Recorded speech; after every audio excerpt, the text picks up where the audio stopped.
All right, I'm going to turn off that weird music. Hello, my name is Steve Jagara. This is a Beer Native sort of beer review / interview. Meet the brewer with the brains and the genius behind Spookton Brew Co. So let's get going. All righty, no hesitation. Here he comes. Boom. How you doing? Yeah, surprise. You're live, and we have a viewer. So if you are watching and you now or well, in the future, you don't get to ask any questions. That's too bad for you. But if you are live and you want to have a question for John, then do that. But John, quickly, for the world who doesn't already know who you are, introduce yourself. Quite a lot of the world. I'm John Pugh. I've recently started Spookton. I used to be a home brewer, and now it's sort of just growing into something where, yeah, the beer has sort of become a bigger thing in my life, which is really exciting. I know Steve from a while ago, so it's nice to be able to talk in these terms. Amazing. Yeah, I do know the feeling of starting something and, well, it getting out of hand. So yeah. I hope that happens to you. That would be amazing. We are going to dive in. I'm going to ask John a whole bunch of questions about what it's like to start a brewery, the beers that he has chosen to, I guess, lead with, because I imagine that's a pretty tough decision to make when you're starting a brewery. You want to make a good first impression. But first, we're just going to crack a beer, the only beer I have left that I have not had, because I ordered the mixed pack, and we'll show you how to do that yourselves watching this later. I see you're faster than me. I got to pull mine out of the fridge. I have a fridge next to my desk. It leads to some unproductive evenings occasionally. Shall I go? There's mine, Imposter Syndrome. We're going to crack it. John, you can introduce the beer. Tell us what it is. Thanks. It's a 6.5% hazy IPA called Imposter Syndrome. It's hopped with Citra, Amarillo, and Nelson Sauvin. From my point of view, this is the beer that from the launch beers, this is the beer that I like to drink the most. I'm doing a terrible job of pouring it. It's pressure. It's yellow, can't see through it. Really fruity on the nose, nice sort of full mouthfeel. And yeah, it's, as I say, I mean, the name comes from the idea that you're not quite good enough, I suppose. And so the sort of the concept is, this is the beer that I started. This is the reason I started brewing beer, was to make beers like this. And so it's the beer that's gone through the most iterations since I started, and I feel like it's good, and I want it to be better each time, I suppose. Okay. And it already smells amazing. Yeah, it's kind of, so what you said, it's got Nelson Sauvin, Citra, and Amarillo. So it's so it's sort of got that sort of citrusy taste from the Citra. Amarillo sort of a bit more, to me, it's a bit more sort of like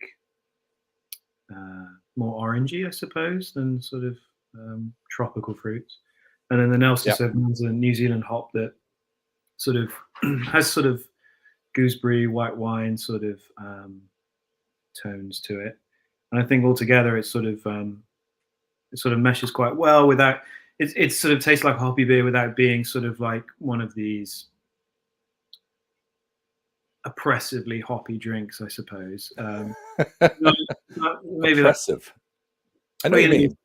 It's supposed to taste hoppy without sort of tasting like vegetative and green and that sort of feeling. I mean, do you want to know about what would you like to know about it? The brewing? Different hops at different stages, if you want to do that. Yeah. So I think there is a kettle hop in there. I think it's Chinook. I think it was Chinook in the end. It went through a couple of iterations, largely because it sort of doesn't really matter. It just adds some bitterness.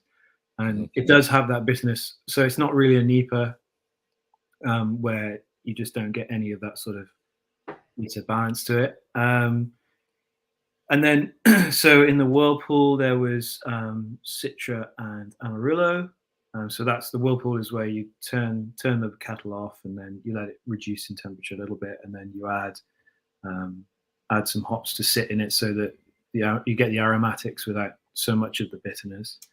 And then in the dry hop, it was Citra, Amarillo, Nelson Sauvin all together, sort of quite a big dose. So like, well, quite a big dose for beer. So it's 16 grams a liter of hops per hops to fermenting beer, which is sort of, that's sort of like the sort of rule of thumb for like how much you need to put in for it to be mega hoppy.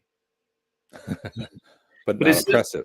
Not impressive. And I still want it to be accessible and drinkable to people who maybe aren't as so into sort of craft beer and that sort of mega hoppy stuff that I personally like drinking.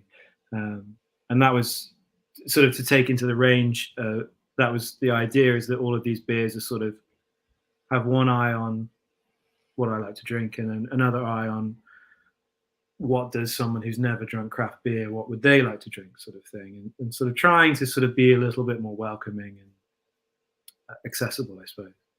Mm-hmm. I think for a 6.5% IPA with a complex, I would say, a bouquet of hops, it's what the test for me is. I'm going to go ask Allie, my wife, and she was because if she gets bowled over, then it's like, I'll give you that feedback. She's not an aggressive or oppressive IPA person, but she very much liked your the other one, which we're not going to review, with Giggles. Big fan of that. Cool. Yeah, so that's our pale ale. Sort of a lot more accessible. I'm going to use that word a lot, but I suppose I mean sort of popular. Giggles is a gateway drug. Yeah, exactly. Yeah, and then imposter syndrome, sort of the problem 3 weeks down the line. Yeah. You maybe have 3 of these, and you're not an imposter anymore, or at least you don't think you are. Yeah, you definitely don't come across like that. The overconfidence syndrome quickly sets in. This is really good. Okay, it's there's kind of a I don't want to say, I don't think it should be, but almost a dankish bitter that I got sipping it that I did not get at all in the nose. I got that orange, which is essentially what overwhelmed me and I got it when I opened the can. Sometimes I consider like how intensely dry hop does it, like when I pop the can, sometimes nothing comes out, but this time it was like I knew exactly what I was getting into the moment it opened, because my room kind of just filled. And then as I was doing the slow pour into here, I thought, all right, I know I'm going to like it before I've even tried it, because I mean, I do like very much like the hops that you've used. Yeah, I mean, there's a reason everyone uses them in some sort of ratios. They're 3 of the best in the world, in my opinion, and certainly the tastiest. And with our sort of, what we're working on now is some slightly more left field hop choices. But I sort of certainly felt like for the first launch beers, they should have my ideal hops in my ideal beers, and sort of not skimp on them, I suppose. Like, sort of, if you want to put another couple of kilos in to make a difference, then there's no point holding back. Was my attitude. Good. I think you nailed it. I'm a big fan of the Giggles. I sent you a message the other day that I found the other one, which I'll discuss briefly. Actually, I can do this. Hold on. Whoa. I just realized that's you, isn't it? That is. I mean, when you're a startup brewery, you don't really have the budget for models. Yeah, exactly. Better looking models are expensive. So that is me. That's the other one we haven't mentioned, was Gloom, the oatmeal stout. I opened up a few of those the other night because I had Ali's dad over. He's 77. Maybe a little past the imposter complex style of beers. He finds them terrible. And so I gave him a pint glass of Gloom, and he was a big fan.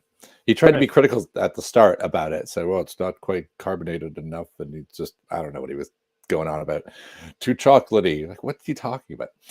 And then he said it was gone in about 30 seconds. So I So think we want to more. I really enjoyed hearing that actually.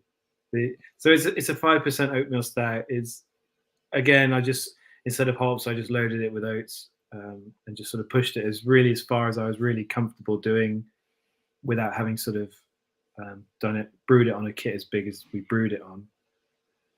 And again, it was a case of like picking the malts, like the ideal malts, like the sort of the ones that added exactly what I wanted rather than just I had an open bag of sort of thing. But yeah, so it's supposed to be thick and sort of creamy on the mouth without feeling like it's sort of a meal, I suppose. In the same way that this one feels a bit more, I feel it. The Imposter Syndrome feels a little bit more full on the mouth. But it also I don't really like quite watery. You sometimes get quite thin stouts. Yeah. And I'm not a big fan of that. Largely maybe because of like years of Guinness drinking, you just sort of become that becomes the norm. And so we wanted to keep the body without necessarily having quite such the astringent aftertaste of a lot of stouts.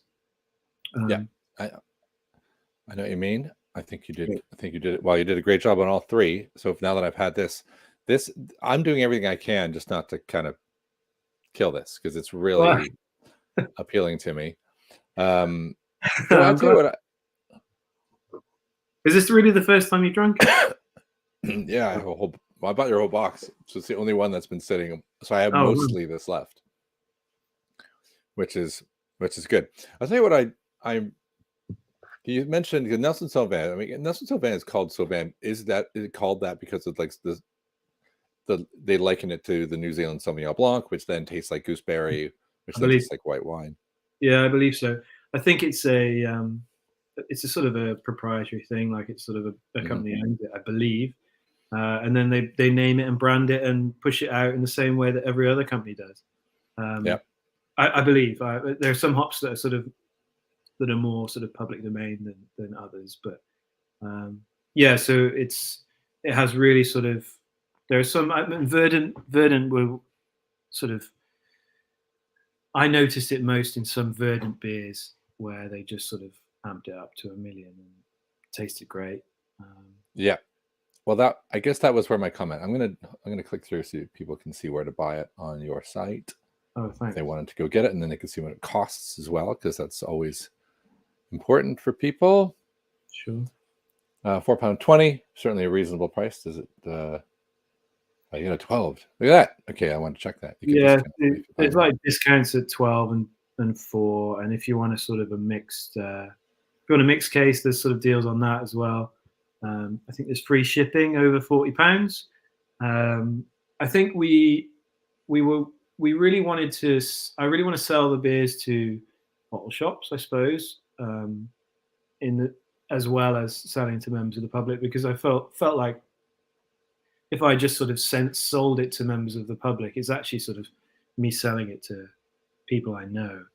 Whereas I wanted it to stand in a bottle shop on its own merits and get bought on its own merits. And so we've priced it like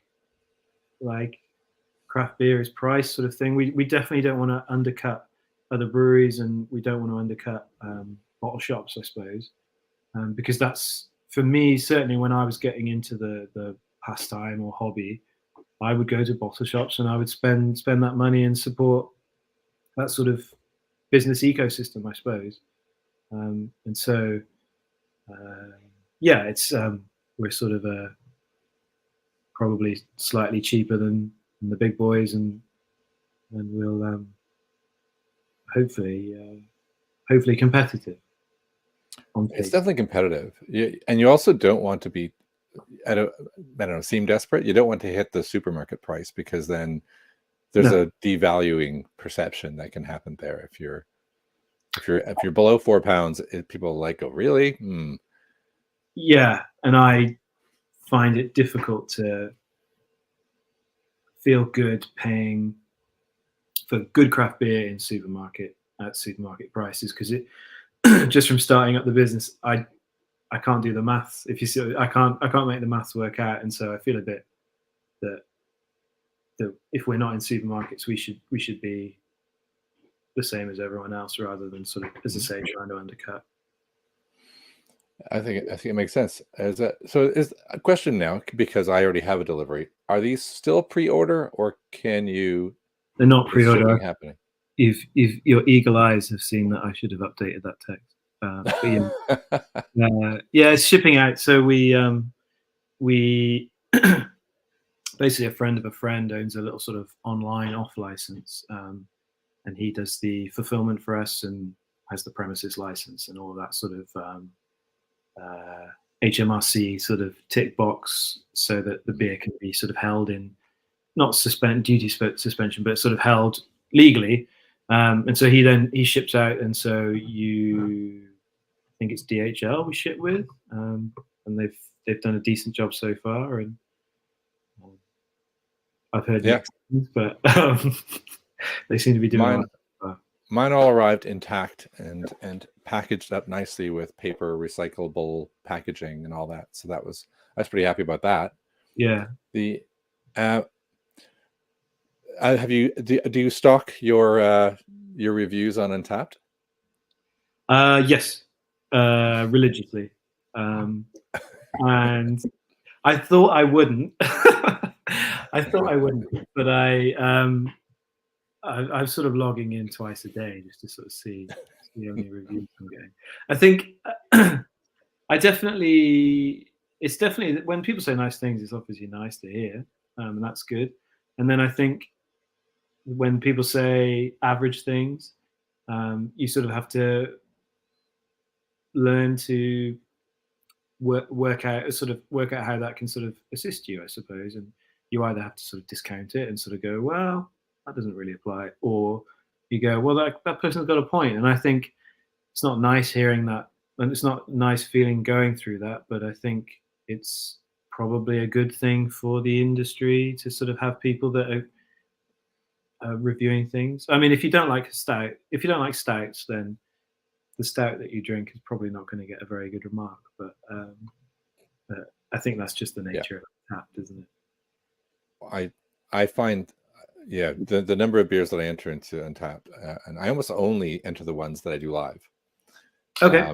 Unless I feel like I really want to push this in. Like, for example, I'm definitely going to review Gloom because you have 0 reviews, and I want to be the first. I've definitely had reviews for that. I don't know. My Untappd is showing nothing, but then again, maybe I'm behind. Oh, there's 5 check-ins.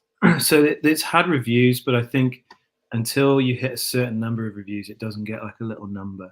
And so because some idiot could just give you a 1 and suddenly and so it's definitely there is that element of there needs to be a sort of a weight of they basically need to find an average, I suppose, don't they? Mm-hmm. That makes sense. That's smart, actually. I didn't know that about Untappd.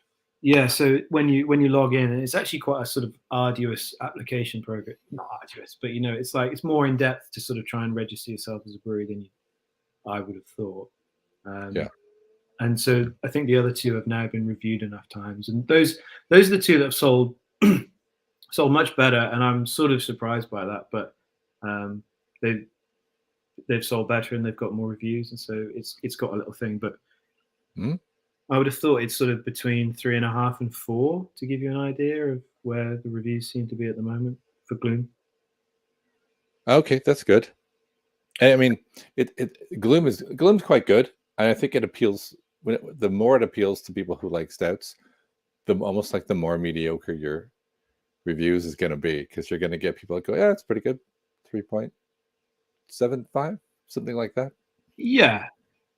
And it's like it's not going to polarize people, or it's not going to bowl people over. I really like Imposter Syndrome, and I'm super happy to see you have a 4.25, which is now going to influence me. I never look at Untappd normally before I put my own score in, or I've decided my score before I even open it. But that's great. You must be happy with that start. Yeah, really, really happy. I think, as I say, that's the beer that I like drinking the most, and it's very difficult to work out how much sort of credence you should put in it, but like it feels good to get those sorts of marks when you just start out. we'll see if I can continue that. I'm sort of like Giggles is going down better than I thought, but it seems to be going down better, better than I thought. I thought it was a good beer, but there are some people that really, really love it, but they tend to be people who aren't the sort of people on Untapped, I suppose. So we're sort of finding that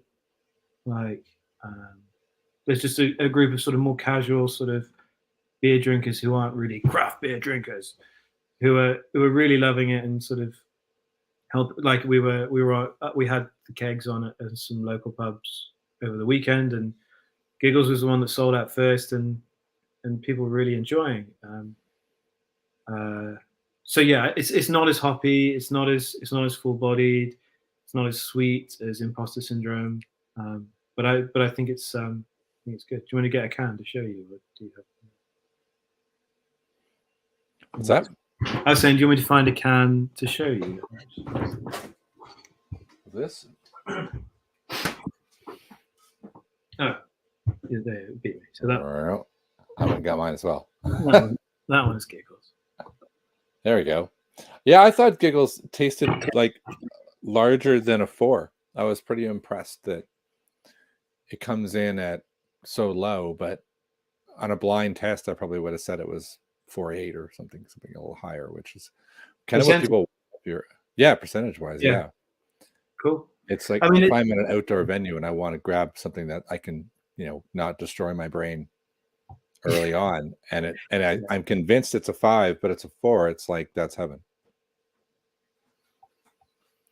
I think there's a bit of I'm pleased that people that are drinking Imposter Syndrome are sort of saying, oh, it doesn't feel like a 6.5, and people that, because it feels less, and then people that are drinking Giggles are sort of saying, well, it feels more like a 4.5, 5, but definitely sort of having talked to more people in the trade and doing sales and stuff like that, there's a big market for beers of about sort of 4 to 5 or 4 to 4.5%, and I think we're putting more effort in that area than I thought I was going to have to. I suppose I was expecting to sort of the next beer would be 8.5, and it's going to be this massive dipper, but actually I'm sort of looking at it and going, well, 4.5 seems to sell really well, and it tastes great, and it was an interesting challenge for me to sort of come up with something that worked in that region. Yeah, if it's not particularly something that you always drink, then you're like, all right, I'm out of my comfort zone, perhaps a little bit. Ironic, you had Imposter Syndrome making the beer that wasn't Imposter Syndrome. Yeah, I mean that's the one that's Imposter Syndrome. But the feeling of Imposter Syndrome is just constant when you're. I mean, you know it when you're starting a business and starting things out and sort of going, am I doing the right thing? Is this the right thing to do? And yeah. I hear you completely. Having started businesses, started YouTube channels, switched careers a few times. Yeah. I'm 99% of the time I'm executing some form of overconfident persona to make up for Imposter Syndrome. Yeah. So for sure, and I think it's a great title for a new beer from a new brewery. That totally rocks. Thanks. I think you've nailed it. I think 6.5 is my favorite realm of percentage for an IPA, and unlike other people, when I first sipped it, I thought it tastes like a 6.5. So I don't think it tastes like more or less. I think it's exactly the kind of IPA that I like. Cool. So perfect. Maybe I'll restock as soon as this is over. But I want to know now what's coming next. Because like a year ago you sent me a black IPA that was good. Is there anything like that on the cards? Not really black IPA. It's still the beer. It's still one of the beers that I brew for myself. I sort of wanted to do a tropical stout, which is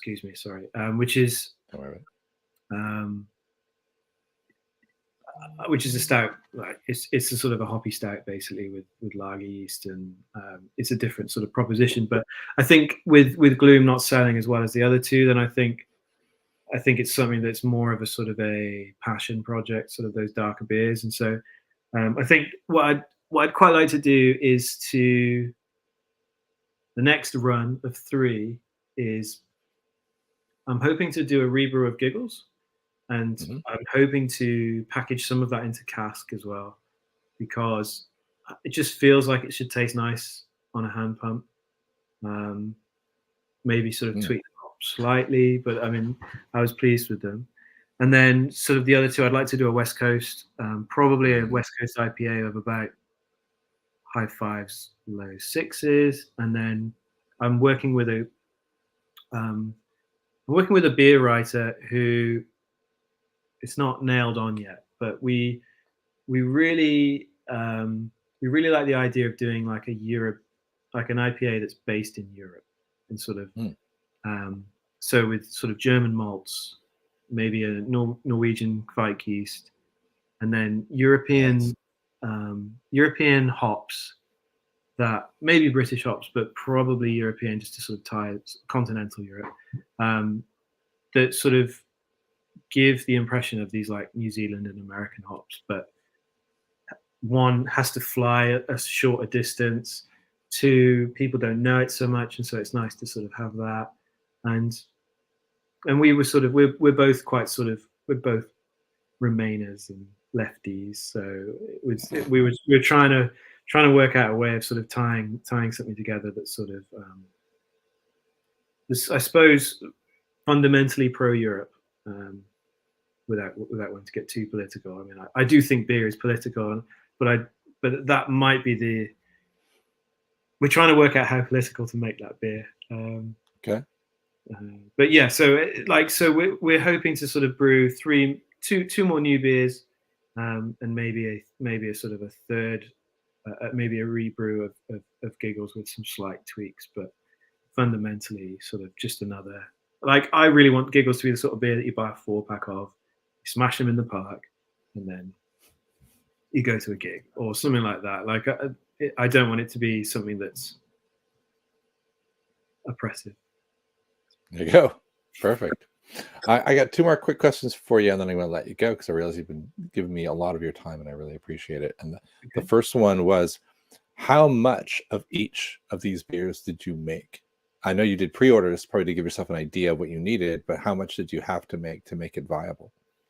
Pre-orders didn't really influence the volume decision. The volume decision was based on finding a brew. So we cuckoo brew or contract cuckoo brew. So we brew at currently we brew at other locations until a bank wants to lend us enough money to sort of take on some debt, I suppose.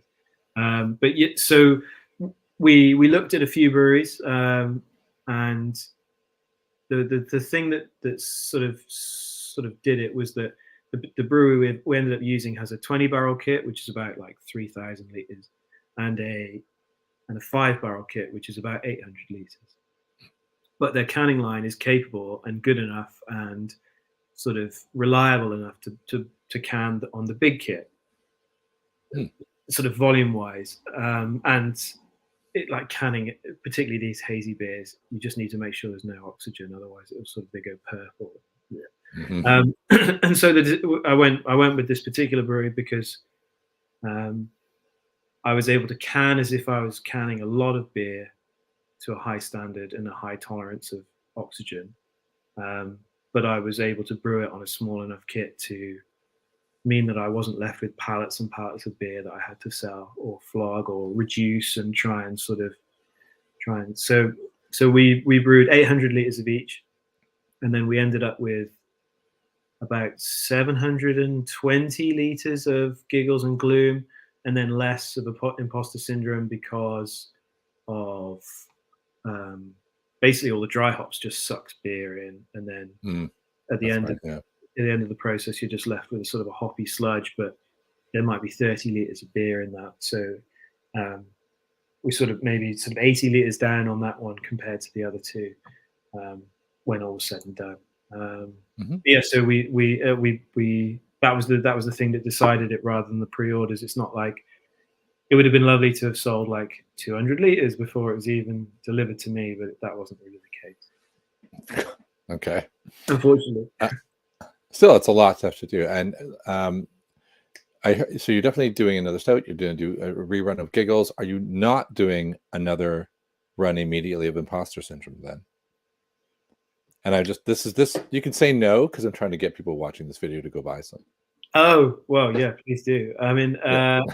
so I think we would like to get to the position where every 3 weeks we are brewing 2 beers, sort of thing, Okay. and that is a small amount compared to a big sort of a bricks and mortar brewery. Definitely, it's a small amount, but it's a sort of a manageable amount for one person to do the brewing, the marketing, the sales, and all of that sort of stuff. So, what I'm really hoping is that the idea with imposter syndrome is that I will that it gets rebrewed every few months and it gets better because I've learned more things and we can improve it. It's like There's Something Good, where they sort of each something good is slightly different, certainly to the one before. And that's the idea with imposter syndrome, is that sort of continual improvement because you're not quite good enough, sort of thing. But yeah, so we're hoping the next one will be a Giggles, a European IPA, West Coast, and then if we pull the trigger, we'll go with imposter syndrome again. Okay, amazing. And then the last thing I'm curious about, your a brewery making a difference. Oh yeah, cool. So get into that Yeah, for me. I'm glad you asked. So the concept behind original concept was that each beer would support a small organization or charity um, that is somehow linked to the beer. So, like, say, a West Coast IPA might support a sort of environmental project on the west coast of Wales, or a smoke porter might support a miners benevolent fund, sort of thing. So that the beer you were drinking fundamentally improves small sort of lives in a small way, in a small local way, but in a connected way, so that you sort of to connect, like, the thing you're drinking with sort of an improvement, I suppose. Like, that's the idea, and so we are doing that. However, when just as we launched, like, the Ukrainian war happened, and so we basically switched. We hadn't quite made decisions on two of the good causes, and so we switched to two that were slightly bigger. Well, no, one was slightly bigger, so we gave money to the DEC appeal, who obviously are massive, and then we gave some money to Magic Breakfasts, which is sort of a children's breakfast poverty charity. So giving breakfast to kids who wouldn't otherwise have it at home, so that it sets them up for the day of learning. And that's the idea with that, was that it was connected with the oatmeal stout, sort of oatmeal porridge sort of concept. And then the other good cause is actually a smallish refugee charity called Care for Calais, and they do a lot of work with sort of people that have managed to get to Calais, but then have very few, have little access to what they need to access. And actually, that charity was one of the charities that were really pushing to get people off the Rwanda flight. So it's really nice to have given them money. We want to get into a position where charities want to work with us, or good causes want to work with us, and so we can put their name on the can, and we can sort of do lots of promotion for them, or lots of promotion, but we can help promote their causes. But I think at the moment we just wanted to give money to the people that we wanted to give money to, and we didn't really want to sort of I didn't really want to sell beer off the back of the idea that we're giving money to a charity, sort of thing. We wanted to sell beer, and you won't even, you're going to drink this beer, you're going to have a great time, and you won't even notice that it has also done some good somewhere else. And I think so. And then sort of twinned with that is the idea that we give them money when we package it, when we know how many cans we've got or how many kegs we've got. We give the money then. We don't wait for you. We don't sort of hold this sort of sword of Damocles over the public and say, well, if you don't buy our beer, then we're not going to give money to these people that really need it. We realize that we want to make the beer, sell it, but we give the money when we make it, not when we sell it, I suppose. Yeah, that is I'm glad you said that. Yeah, it's funny the analogy you made there. It's not like you know, you want the kids to eat, don't you? Well, you better Yeah, buy yeah, the that's gross. spoon. Like, gross. And so we went round and round in circles. Like, should we give X percent of profits or X percent of revenue or all of these sorts of things? And we just sort of, I eventually came back to this sort of feeling that whenever these companies say, "Oh, we'll give you X percent of profits," it's like I just think that they depress their profits to make that donation as small as they can sort of get away with. And so it felt better to me to sort of say, well, look, no, this can is 5p, this pint is 5p, and it doesn't sound like a lot, but the thing is that it adds up definitely. And um, what we'd really like is when we is big when we've got a tap room and we're brewing in a sort of premises. I really want to have like a sort of a ticker, a totalizer on the wall that tracks purchases and adds the money that's being donated, so that you can get there on a Saturday, 2 o'clock, and start drinking. And but when you leave, by the time you leave, the money's gone up. Like that's That'd be- that's what I really want to get to. But I like that. Dream big. I like it. I mean, we're not far away from dreaming that big in terms of like having a premises. We've got some enthusiasm behind us, and we just basically, it's one of these things where it's like, well, if you can sell some beers from a standing start to people like yourself and fans of your channel, then there are some people out there who are sort of willing to take a risk on some big silver tanks that you can sort of put brown liquid inside and squirt it out. You're not gonna go equity or Kickstarter or anything like that. I don't think we're going to go equity.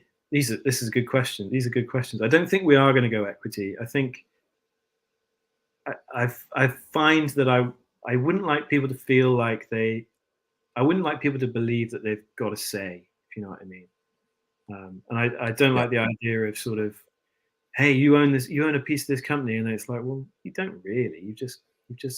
You've been really enthusiastic about it. And so we were actually going to put out a social media post this week, which is sort of along the lines of, look, we are crowdfunding, and I mean, crowdfunding is literally just buying the stuff that we make, and even just buying stuff that we make is so valuable because it allows us to go back and rebrew and sort of and that sort of thing. And so I think we might crowdfund.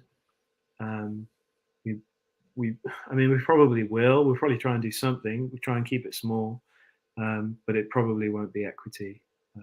Yeah. Equity gets complicated. So that is Yeah, any money you make you spend on legal. So yeah, maybe and not great. yeah, and it's not really my area. If I came at this from a sort of a financial background, then I would be in a different position. But I'm not. So it sounds too obvious. Well, crowdfunding sounds like a great idea. I mean, if you had something out there that said £20 and you get a tasty glass and a T-shirt, I'd be all over it because Yeah. I intentionally used a blank glass so I didn't have all my glasses have brands on them. So all of mine are like sort of like Yeah. I'm not particularly fussy like about anything. I think what the point I was making is like if you really want to have £20 and get a mixed case and sort of like a bag or a T-shirt or whatever, then that's great to hear, and it's really nice to hear that people would want to do that. But like, I'll just make you a bag. I'll just keep selling you beers and make you bags and T-shirts, and we got some merch coming soon, and hopefully people like that. And it's definitely, the merch is definitely on the lines of like imposter syndrome and the fact that the beer isn't for everyone, I suppose. Yes, I did like the tagline. Or where did I see this beer? Not for everyone. I don't know where I saw you. Maybe that was in your Facebook. It's on our Facebook header. It just says "not for everyone," Yeah, because that was it's it. not. Because it's not, and I like I spend a lot of time trying to convince people that are never going to like it to like it. And it's like, well, it's fine if you don't like it, but it is for anyone. Yeah. Like if you want to like it and you want to taste it and you like it, then it's definitely for you. We're not. we're not going to try and exclude people because they're not sort of hopheads or camera people or that sort of thing. Like, I think you demonstrated that out of the box with the 3U shows. So I think it was a great start, and you're off to the races. It feels like, I don't know if it feels like it to you, because you mentioned this to me about a year ago, maybe a long time coming before it's out there now, and you're getting feedback and it's happening. And I hope it all works, and I hope you get a facility, and I hope you get a big loan from the bank, and I could say I was there in the beginning. Yeah, I mean, we're not looking for a big loan from the bank or anything like that, but we it was, I think I sent you beers maybe even before then, and it was really nice to get your feedback, and it was constructive and also encouraging, I suppose. And so it feels like it's been a long time to get to this point, but actually it's probably only been a couple of years, really. For a lot of people, that's still a long time. Yeah. The pandemic sort of changed people, my sort of perception of time now. I sort of feel like that was only yesterday. Yeah. Yes. Altered time and stunted social skills. Definitely those, yeah. Okay, John, is there anything you were hoping you'd get to mention that I forgot to ask you? Or did we cover everything? I think we covered everything. We covered the sort of the charitable sort of angle, and yeah, I mean, basically it's sort of if any of your viewers have got any questions about anything, then just drop me a line and I'll do my best to answer the decisions made when brewing or branding or anything. Like I'm here to chat, I suppose. Okay, well, if you're wanting to get a hold of Spookton or John, I'm going to put all the contact details in the notes down on YouTube. So if you're not watching it now, you are inevitably watching it in the future. So go check that out if you're looking for a way to ask questions. And perhaps even if you're a charity and you want to get connected to a beer, this might be a great opportunity for that kind of collaboration. Yeah, we've not had that sort of opportunity before to sort of have them come to us and us work with them, but we'd definitely be open to that sort of thing. Okay, amazing. All right, I'm gonna wrap it up. It's been 43 minutes of your life that you'll never get back, John. I really appreciate you coming on this on my channel and tell me all about it. 43 of the best minutes. All right, incredible. All right, I'm going to let you go now, and I will wrap up the show. Bye. See you later. Okay, that was John Pugh of Spookton Brew Co. Very generously being on the show with us to talk about his journey, his beers, where it's going to go next. And I think the beer is amazing. It's got a 4.25 already on Untappd, the Imposter Syndrome. It's not charity. I'll probably throw it in at a 4.4 right now because it's the best beer I think I've had in 2022. I never give 5 out of 5s. That's crazy. I don't know what that beer would be. Make my mouth explode or something. But then, all right, I hope you enjoyed this. You know where to go get it at spookton.co.uk. That's the end of this review/interview. My name's Steve Jaguar, and I am out of here.